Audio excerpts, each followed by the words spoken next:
Hello guys, नमस्कार। मैं पोखरराम बामणिया पुनः आपके समक्ष नए बिंदु के साथ नए टॉपिक के साथ में हाजिर हूं। आज हम इस क्लास के अंदर डिस्कस करने वाले हैं जीवों का विकास किस तरह से हुआ या जैव विकास।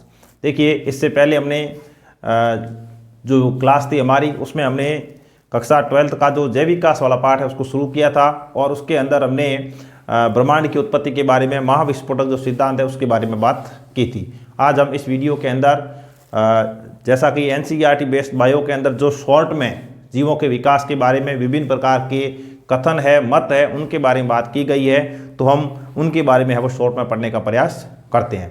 तो ये बिंदु क्लियर हो गया होगा कि ब्रह्मांड की उत्पत्ति आज से 20,000 करोड़ वर्ष पहले हुई थी और पृथ्वी की उत्पत्ति 450 करोड़ वर्ष पहले हुई थी। और जब पृथ्वी की उत्पत्ति हुई तो पृथ्वी के ऊपर सर्वप्रथम जो जीवन की उत्पत्ति है वो पृथ्वी की उत्पत्ति से 50 करोड़ वर्ष बाद में हुई। मतलब 400 करोड़ वर्ष पहले पृथ्वी के ऊपर जीवन की उत्पत्ति हुई और उसके बाद में जो अकोशिकीय जीव है वो 300 करोड़ वर्ष पहले प्रकट हुआ। कोशिकीय जीव की बात करते हैं तो वो 200 करोड़ वर्ष पहले इस पृथ्वी के ऊपर प्रकट हुआ। हम इनके बारे में विभिन्न प्रकार के सिद्धांत पढ़ेंगे और उसके बाद में हम इसका संक्षिप्त इतिहास पढ़ने का प्रयास करेंगे। तो सबसे पहले हम बात करते हैं जो जीवों का विकास है, जीवों के विकास के कुछ सिद्धांत। और सबसे पहले नंबर 1, 2-4 जो सिद्धांत इंपॉर्टेंट है उसमें सबसे पहले आता है स्पोर या बीजाणु सिद्धांत, जिसको पेन स्पर्मिया सिद्धांत भी कहा जाता है। पेन स्पर्मिया या इसको स्पोर या बीजाणु सिद्धांत कहा जाता है। बीजाणु सिद्धांत। वैज्ञानिक का नाम है आरिनियस। आरिनियस नामक वैज्ञानिक ने सबसे पहले हमें यह बताने का प्रयास किया कि जीवन की इकाई के रूप में स्पोर नामक एक संरचना सबसे पहले बनी और उसके बाद में विभिन्न प्रकार ग्रह, जैसे एक ग्रह ये, दूसरा ग्रह ये, इन ग्रहों से आपस में यह इकाई है वो स्थानांतरित हुई और इसी से जीवन की उत्पत्ति हुई। अब पृथ्वी भी एक ग्रह है तो हम ये मान सकते हैं कि किसी दूसरे ग्रह से यह स्पोर जीवन की इकाई के रूप में स्पोर पृथ्वी के ऊपर आए और उससे जीवन की उत्पत्ति हुई है। तो सबसे पहला सिद्धांत आरेनियस के द्वारा दिया गया, जिसको हम स्पोर सिद्धांत या बीजाणु सिद्धांत या पेन स्पर्मिया सिद्धांत इसको कहते हैं। अब देखिए, ये बुक के अंदर दे रखा है, आपको पढ़ना है, कितनी सत्यता है ये अलग बात है। नेक्स्ट दूसरा जो सिद्धांत आता है वो है स्वतः जननवाद। दूसरा सिद्धांत स्वतः जननवाद। स्वतः जननवाद, देखिए स्वतः का मतलब अपने आप। इस सिद्धांत के अकॉर्डिंग ये बताया गया कि पृथ्वी के ऊपर जीवन की उत्पत्ति अपने आप हुई। अपने आप किससे? निर्जीव पदार्थों से हुई।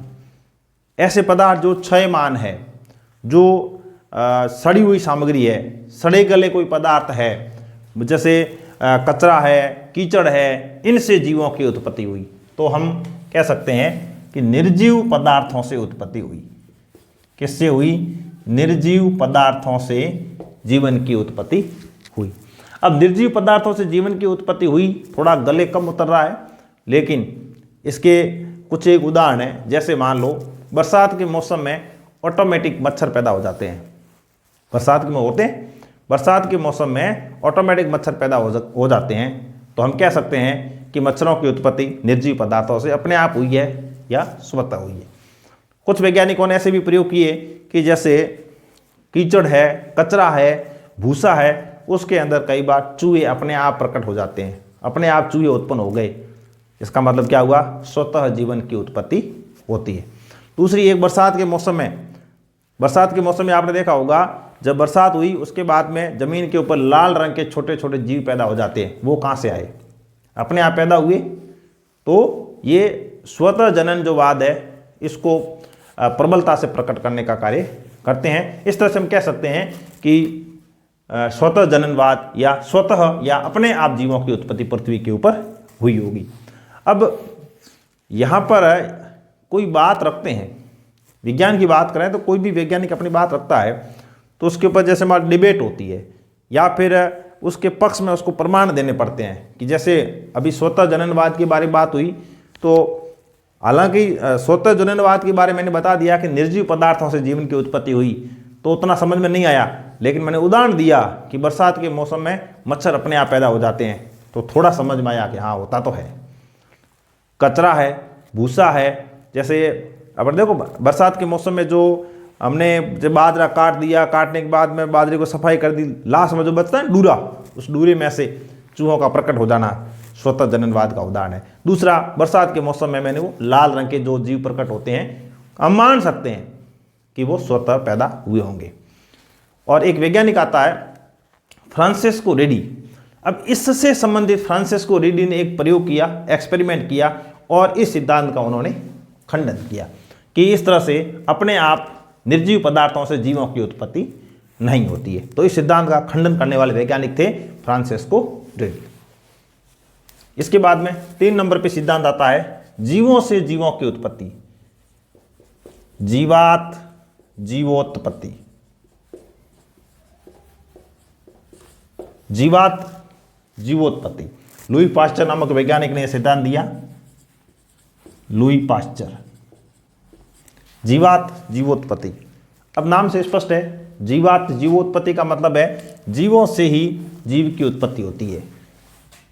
किससे होगी? जीवों से। जीवों से ही जीवन की उत्पत्ति होती है। लुई पास्चर ने यह कहा कि पृथ्वी के ऊपर जितने भी जीव हैं, जीव की उत्पत्ति हमेशा जीव से ही होती है, जीवों से ही जीवन की उत्पत्ति होती है। इसी को जीवात जीवोत्पत्ति कहा जाता है। उन्होंने एक एक्सपेरिमेंट किया, ऐसे फ्लास्क लिए, 3 प्रकार के फ्लास्क लिए, और उस फ्लास्क के आधार पे उन्होंने ये बताया कि एक ऐसा फ्लास्क, तीनों फ्लास्क के अंदर मांस के टुकड़े रख दिए गए और तीनों को क्या किया, जीवाणु रहित कर दिया। एक को बंद कर दिया। जब एक को बंद कर दिया तो उसमें जीवाणुओं का प्रवेश, मतलब बंद कर दिया, जब खुला नहीं था, बाहर से जीव उसके अंदर नहीं पहुंचे। जब बाहर से जीव नहीं पहुंचे, इसका मतलब जो फ्लास्क बंद था उसमें जीवाणु उत्पन्न नहीं हुए, उसमें जीव उत्पन्न नहीं हुआ। लेकिन जो खुला था उस फ्लास्क के अंदर जीव की उत्पत्ति हो गई। तो इन्होंने ये कहा कि बंद में जीवन की उत्पत्ति नहीं हुई, जबकि खुले में जीवन की उत्पत्ति होती है। इसका मतलब जो खुला फ्लास्क था उसमें बाहर से जीव उसके अंदर प्रवेश कर गए, इस वजह से उसमें जीव की उत्पत्ति होती है। बंद वाले में नहीं हुई। क्यों? क्योंकि अंदर तो उसको जीवाणु मुक्त कर दिया, जीवाणु रहित कर दिया, और बाहर से जीवाणु अंदर प्रवेश नहीं कर पाए। इस वजह से जो फ्लास्क बंद था उसमें जीवन की उत्पत्ति नहीं होती। इस तरह से जीवात जीवात जीवोत्पत्ति लुई पास्चर के द्वारा बताया गया। इसके बाद में नंबर 4 नंबर पे सिद्धांत आता है विशिष्ट सृष्टिवाद। विशिष्ट सृष्टिवाद। अब विशिष्ट सृष्टिवाद जो है, ये विभिन्न प्रकार की जो धार्मिक मान्यताएं हैं, धार्मिक मान्यताएं, उनके आधार पर है। जैसे देखिए, जो हिंदू धर्म है, हिंदू धर्म की ये मान्यता है कि जो ये जीवन है, जीवन की उत्पत्ति के लिए, उसका पालन पोषण करने के लिए जीवों का, और जीवों का विनाश करने के लिए 3 अलग अलग प्रकार के वो देवता काम करते हैं। उसको हम ब्रह्मा विष्णु महेश कहते हैं। क्या कहते हैं? देखिए, हिंदू धर्म के अकॉर्डिंग ब्रह्मा, विष्णु और महेश, इन्होंने ये बता दिया कि जो ब्रह्मा है ये तो जीवन की उत्पत्ति करने वाले हैं, विष्णु हैं ये जो पृथ्वी के ऊपर जीव है उनका पालनहार है, पालन करते हैं, जो महेश है ये इनका विनाश करने वाले हैं। 3 प्रकार के देवताओं के बारे में इन्होंने बता दिया। अब ये सभी अर्थशास्त्रों के अंदर लिखी गई बातें हैं, कितनी सत्यता है, हालांकि विज्ञान का इसके ऊपर कोई विश्वास नहीं है, लेकिन पौराणिक ग्रंथ है, धार्मिक ग्रंथ है, इसलिए उसमें जो बातें दे रखी है वो भी यहाँ डाल दी गई है ताकि आपको पता रहे कि धार्मिक मान्यता क्या है, धर्म के अकॉर्डिंग क्या जीव की उत्पत्ति के बारे में क्या बातें दे रखी है। अब इसमें आप देखोगे तो ब्रह्मा की संतान बताई है, ब्रह्मा की संतान। अब देखो, ब्रह्मा की संतान है, अब आगे जीवन की उत्पत्ति होनी है तो एक नर होना चाहिए, दूसरा मादा होनी चाहिए। तो इसमें जो नर है उसका नाम था मनु। ये मनु, और जो मादा है उसका नाम रखा गया था श्रद्धा। तो इस तरह से ये मनु है और ये श्रद्धा है। अब ऐसी जो व्यवस्था बनाई गई ये मनु के द्वारा बनाई गई, इसलिए हम इसको कई बार ऐसे मनुवाद भी कहते हैं। एक धार्मिक ग्रंथ हिंदू धर्म के अंदर जो व्यवस्था बनाई गई है इस मनु नामक वैज्ञानिक ने बनाई थी, इसलिए इसको मनुवाद भी कहा जाता है। जो लोग इसको मानते हैं उनको मनुवादी कहा जाता है। वर्तमान में इसकी विपरीत एक विचारधारा चल रही है जिसको अम्बेडकर विचारधारा कहते हैं। जो इस विचारधारा को मानते हैं उनको अम्बेडकरवादी कहा जाता है। अलग अलग मान्यताएं, अलग अलग अवधारणाएं, अलग अलग विचारधाराएं हैं। अब देखिए ये मनु है, श्रद्धा है, ब्रह्मा जी ने इनको पैदा कर दिया या इनसे इनकी उत्पत्ति हुई। इसके बाद जो विष्णु है ये पालनहार है, इन सभी जीवों का क्या करते हैं, पालन करते हैं। और जो महेश है ये इसका विनाश करने वाले होते हैं। ये तीनों के बारे में, ये जन्मदाता है, पालनहार है और विनाश करने वाले, ये तीनों चीज़ें जरूरी है। क्योंकि जिसका जन्म होगा उसका विनाश भी होना जरूरी है। जन्म होते गए विनाश नहीं हुआ तो पृथ्वी के ऊपर जीवों की संख्या बहुत ज़्यादा बढ़ जाएगी। तो प्रकृति का ये नियम है, जो आएगा सो जाएगा। तो ये आने के लिए जिम्मेदार और ये जाने के लिए जिम्मेदार। अलग अलग धर्म ग्रंथों के अंदर अलग अलग धारणाएं दे रखी है। इसके अलावा यदि हम ईसाई धर्म की बात करते हैं, तो उनका जो पवित्र ग्रंथ है जिसको हम कहते हैं बाइबिल जो पवित्र ग्रंथ है उसके अंदर पूरी सृष्टि का निर्माण 6 दिन के अंदर हुआ, ऐसा बताया गया है। जितनी सृष्टि हम हमारे चारों तरफ देखते हैं, बाइबिल के अंदर ये बता दिया गया कि पूरे सृष्टि की उत्पत्ति है वो 6 दिन के अंदर हुई। और इन्होंने भी इस धर्म के अकॉर्डिंग भी एक, जैसे मनुष्य की बात करते हैं तो एक नर है, दूसरा मादा है। नर का नाम रखा गया आदम और जो मादा है उसका नाम रखा गया हवा। इसलिए देखो कई बार अपने मारवाड़ी में कहते हैं, कोई पुरानी वस्तु होती कहते हैं ये तो आदम ने जमाना रही है। तो वो आदम कौन से, वो आदम है ये ईसाई धर्म के अंदर जो सबसे पहला नर माना गया उसको आदम कहा गया और जो मादा मानी गई उसको हवा कहा गया। ऐसा बताते हैं कि जो आदम है इसकी 12वीं जो पसली है इससे इस हवा की उत्पत्ति हुई। ये सब चीज़ें हैं, समझने की जरूरत है, ज़्यादा इसके अंदर डीपली अपने को जानने की जरूरत नहीं है। जानकारी होनी चाहिए कि धर्म ग्रंथों के अंदर क्या लिखा है।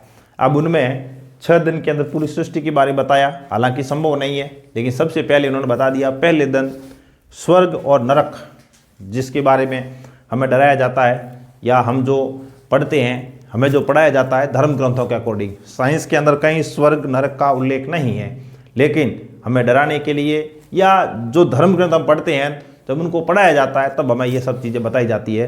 तो फर्स्ट डे स्वर्ग और नरक इन दोनों का निर्माण हो गया। दूसरे दिन जो आकाश है और जितना जल है उसका निर्माण हो गया। तीसरे दिन ये जमीन और जमीन के ऊपर वनस्पति ये पैदा हो गई। चौथे दिन सूर्य चंद्रमा तारे ये प्रकट हो गए। और 5वें दिन जो मछलियां हैं और पक्षी है इनकी उत्पत्ति हुई। और लास्ट 6ठे दिन है वो स्थलीय जंतु और मनुष्य की उत्पत्ति हो जाती है। ऐसा इस बाइबल ग्रंथ के अंदर दे रखा है। इस प्रकार हमने देखो ये विभिन्न प्रकार के सिद्धांत सरसरी तौर पे पढ़ने का प्रयास किया। इसमें ज़्यादा हमें डीपली जाने की जरूरत नहीं है कि ये सिद्धांत है, इन्होंने ये बताया कि जीवों की उत्पत्ति इस प्रकार से रही होगी या इस प्रकार हुई है। इसके बाद में अंत में सबसे लास्ट में वैज्ञानिक आता है, 2 वैज्ञानिक आते हैं। ये है वो आधुनिक सिद्धांत देते हैं, मतलब आधुनिक तो वर्तमान में जो जीव की उत्पत्ति है ये किस तरह से हुई, आधुनिक सिद्धांत। आधुनिक सिद्धांत में 2 वैज्ञानिक थे। एक तो रूस के वैज्ञानिक थे जिनका नाम था ओपेरिन, दूसरे इंग्लैंड के वैज्ञानिक थे जिनका नाम था हाल्डेन। रूस के वैज्ञानिक ओपेरिन और इंग्लैंड के वैज्ञानिक थे जिनका नाम था हाल्डेन। इन्होंने 1924 के अंदर आधुनिक सिद्धांत प्रस्तुत किया और आधुनिक तरीके से मॉडर्न सिस्टम से मैं बताने का प्रयास किया कि जीवों की उत्पत्ति किस प्रकार हुई। इस सिद्धांत के अकॉर्डिंग, हालांकि इस सिद्धांत के बारे में हम अगली वीडियो के अंदर बात करने वाले हैं, लेकिन थोड़ा सा मैं बता दूं कि जो आधुनिक सिद्धांत है इस सिद्धांत के अनुसार इस पृथ्वी के ऊपर जीवन का जो पहला स्वरूप है वो जीवन रहित कार्बनिक पदार्थ से हुआ होगा। कोई ऐसा कार्बनिक पदार्थ है जिसमें जीवन नहीं था, धीरे धीरे उसमें जीवन की उत्पत्ति हुई होगी, और वह पदार्थ कौन सा था? आरएनए। कौन सा पदार्थ था? आरएनए। ये जो आरएनए है ये कार्बनिक पदार्थ है, जीवन रहित है। इस आरएनए से किसका निर्माण हुआ? इस आरएनए से डीएनए का निर्माण हुआ होगा, और डीएनए के अंदर सभी को पता है कि रेप्लिकेशन का जो गुण पाया जाता है, इससे इसमें इसकी प्रतिकृति बनी, और इस तरह से पानी के अंदर या जल के अंदर जीव की उत्पत्ति हुई होगी। ऐसा आधुनिक जो सिद्धांत है इसमें बताया गया। इसके बाद में इस सिद्धांत के अकॉर्डिंग इसका वो प्रायोगिक सत्यापन भी किया जाता है। तो आधुनिक जो सिद्धांत है इसके बारे में हम नेक्स्ट वीडियो के अंदर बात करने वाले हैं, और आपके एग्जाम के लिए जो क्वेश्चन बनने वाले हैं वो इस आधुनिक जो सिद्धांत है ये प्लस इसका प्रायोगिक सत्यापन करने वाले वैज्ञानिक थे मिलर। इन यहाँ से आपके एग्जाम की दृष्टि से इंपॉर्टेंट क्वेश्चन है वो बनने वाले। तो इस प्रकार हमने आज की इस वीडियो के अंदर जीव की उत्पत्ति किस प्रकार हुई इससे से संबंधित जो 4 या 5 सिद्धांत अपने सिलेबस के अंदर थे, हमने उसके बारे में डिस्कस करने का प्रयास किया। तो इस प्रकार आज की वीडियो बस इतना ही। मिलते हैं नेक्स्ट वीडियो में नए बिंदु के साथ। तब तक के लिए धन्यवाद। जय हिंद, जय भारत।